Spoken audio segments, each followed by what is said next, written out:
Hello বন্ধুরা, সবাই তোমরা কেমন আছো? আশা করি খুব ভালো আছো। বৈশাখ মাস পড়ে গিয়েছে আর দেখো নতুন সবজি কিন্তু উঠতে শুরু করে দিয়েছে। তো বাজার থেকে নিয়ে এসেছিল কিছু কচি লতি। তো দেখো তো এরকম কচুর লতি খেতে ভাত দিয়ে কিরকম টেস্টি লাগবে। আমি কিন্তু রান্না করেছি আর রেসিপিটা কিন্তু খুব সুন্দর, সহজ, কোনো ঝামেলা নাই, কোনো বেশি মশলা দিতে হবে না, কিন্তু তাও সব থেকে বেশি টেস্টি লাগবে। তো চলো কিরকম করে বানাচ্ছি তোমাদেরকে দেখিয়ে দিই। প্রথমত কচুর লতাগুলোকে কাটাটা আর দেখালাম না, আমি কেটে নিয়েছি একদম সুন্দর করে। তো সেটাকে একটু গরম জলে একটু সেদ্ধ করব।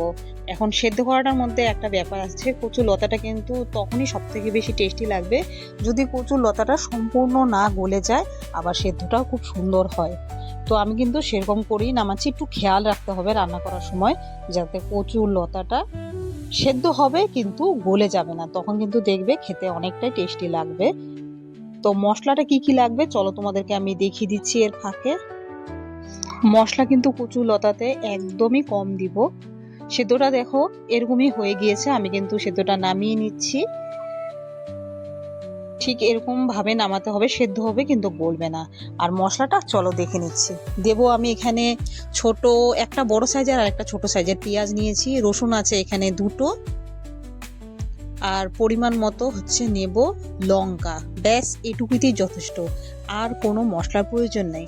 কচু লতাটায় যেহেতু একটু ঝাল ঝাল খেতে পছন্দ হয় সবারই, তো সবারই বলতে আমারই বেশি লাগে তো সেখানে কিন্তু আমি দিয়ে নিয়েছি একটু লঙ্কাটা একটু বেশি, তোমরা চাইলে কমও দিতে পারো। নিয়েছি তো পেস্ট করে নেওয়ার পরে মশলাটাকে কড়াইতে তেল দিয়ে গরম করে মশলাটাকে আমি কিন্তু এখন ভাজা করব। ভালো করে আমি মশলাটাকে আগে ভেজে নেব। পেঁয়াজ, রসুন আর লঙ্কাটাকে খুব ভালো করে আমি ভেজে নেব।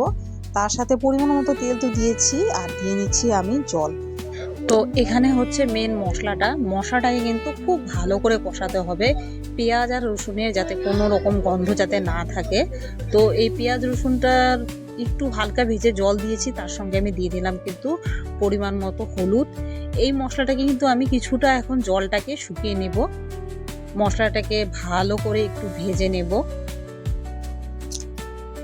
তো মশলাটা ভেজে নেওয়ার পরে কচুর লতাগুলো যেগুলো তুলে রেখেছিলাম জল থেকে, গরম জল থেকে, সেই কচুর লতাটা কিন্তু আমি এখন ভালো করে দিয়ে নেব, আর সাথে দিয়ে নেব লবণ।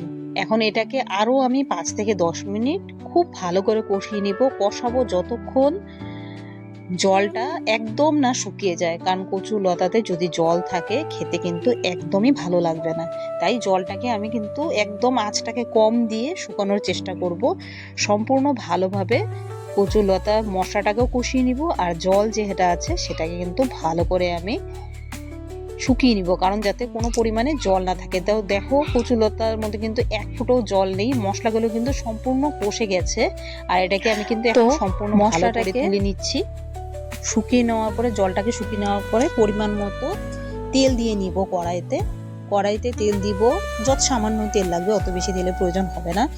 তো এটাকে কিন্তু এখন ভালো করে আমি গরম করে নিচ্ছি। আর ফোড়নটা কি দিব, এখানে ফোড়নে দিচ্ছি আমি শুকনো লঙ্কা আর রসুন। যে দেখেছিলে তোমরা রসুন ছিল ওখানে দুটো, ওখান থেকে কিছু হাফ রসুন কিন্তু আমি রেখে দিয়েছি থেতো করে এটাতে এখন ফোড়ন দেওয়ার জন্য।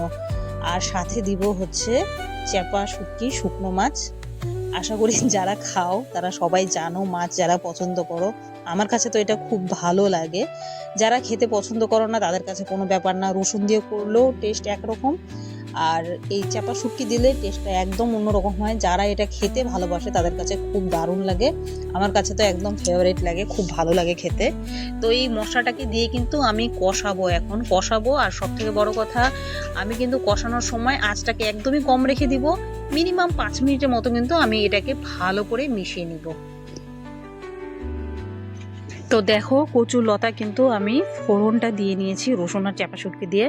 আর চাপা শুটকি দিলে তেলের মধ্যে রসুনের সাথে চাপা শুটকিটাকে একদমই গালিয়ে নিতে হবে, তাহলে সেন্টার ফ্লেভারটা দুটোই খুব ভালো করে বজায় থাকবে আর খেতেও খুব টেস্টি লাগবে। দেখো একদম কিন্তু সম্পূর্ণভাবে রেডি হয়ে গিয়েছে খাওয়ার জন্য। এরকম ভাতের সাথে থাকলে কিন্তু খুব দারুণ লাগবে, তাই না? তো তোমাদের কেমন লাগছে আমার রিম্পাই ফ্যামিলি ব্লগের ভিডিওগুলো? তো রিম্পাই ফ্যামিলি ব্লগে যারা ইউটিউবে আছো তারা অবশ্যই কমেন্ট করে জানাবে কেমন লাগছে। তোমাদের কমেন্ট আমার কাছে সবথেকে বেশি দামি। আর ফেসবুক থেকে যারা দেখছো তারাও জানাবে। তো সবাই খুব ভালো থাকো, সুস্থ থাকো। গরম পড়ে যাচ্ছে, এরকমই হালকা হালকা খাবার খেতে হবে কম মশলা দিয়ে। তো রেসিপিটি কেমন লাগলো অবশ্যই কিন্তু জানাবে। আর চ্যানেলটি যদি ভালো লেগে থাকে তাহলে কি করতে হবে, লাইক, সাবস্ক্রাইব আর শেয়ার। তো সবাই খুব হ্যাপি থাকো, সুস্থ থাকো। গরম পড়ে যাচ্ছে, সবাই খুব সাবধানে থাকো। আমি তো এখন এটাকে রেডি করে রেখে দিলাম, ভাত খাওয়ার জন্য রেডি হতে হবে। তো সবাই খুব খুব ভালো থাকো, হ্যাপি থাকো। তোমাদের কমেন্ট কিন্তু আমার কাছে অতি একটি মূল্যবান জিনিস, যেটার রিপ্লাই দেওয়ার আমি সবসময় সর্বদাই চেষ্টা করি।